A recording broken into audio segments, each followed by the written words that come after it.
في وقت قاتل يعني دقيقة 44 تقريبا قبل ممكن كان ما قبلناش الهدف في الشوط الأول، ممكن الشوط الثاني المباراة كانت تصعب أكثر على نادينا فريق النصر، ممكن في الشوط الثاني كان يترك لنا مساحات أكثر عشان يحبوا يسجلوا، كنا نقدر نستغلها في المرتدات، لكن الهدف اللي قبلناه في دقيقة 44 يعني خلانا ننزل الشوط الثاني بخطة أخرى وتفكير آخر ونرجع في المباراة يعني.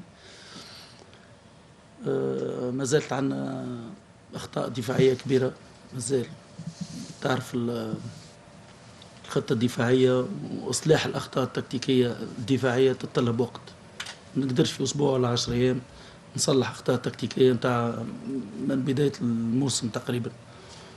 وسط الميدان تحسن حسب رأيي يعني، تحسن اشتغل اليوم ما قصروا الشباب، هجوم نفس الشيء، سوينا تغييرات تكتيكية هجومية، صرنا نلعبوا حتى بثلاثة مهاجمين، لكن الحظ ما حالفناش في التسجيل مرة ثانية. لاعب اسلام سراج انفراد مع الحارس يضيعها الاسبوع الفارط والاسبوع هذا مانيش عارف، سوء حظ ممكن، قلة تركيز، قلة خبرة.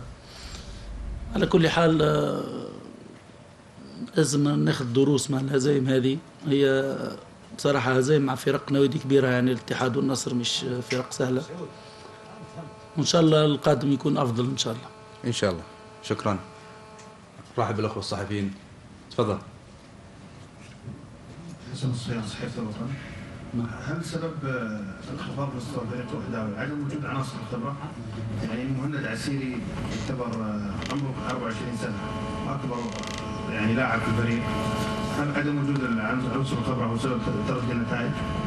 أكيد عنصر الخبرة، احنا شفنا حتى الأهداف اللي قبلناها يعني قلة خبرة من لاعبين الدفاع يعني. في تقريبا حسب ما يحكيوا لي يقولوا لي في تقريبا فريق كامل راح من النادي الوحدة يعني، مش عدد كبير من اللاعبين غادوا النادي. والسنة هذه الفريق يعني هو بصدد بناء فريق صحيح في مع النوادي الكبرى، فرق الكبرى أكيد الخبرة عندها تأثيرها، لكن العزيمة والحماس في بعض الأحيان وحده ما يقدرش يعوض الخبرة. صحيح كل جانب عنده، احنا ناقصين شوية خبرة خاصة لاعبي الدفاع نتاعنا يعني. صحيح. اوكي تفضل. نكتفي مشاهدينا الكرام بهذا الحديث لمدرب فريق الوحدة. أعود مجددا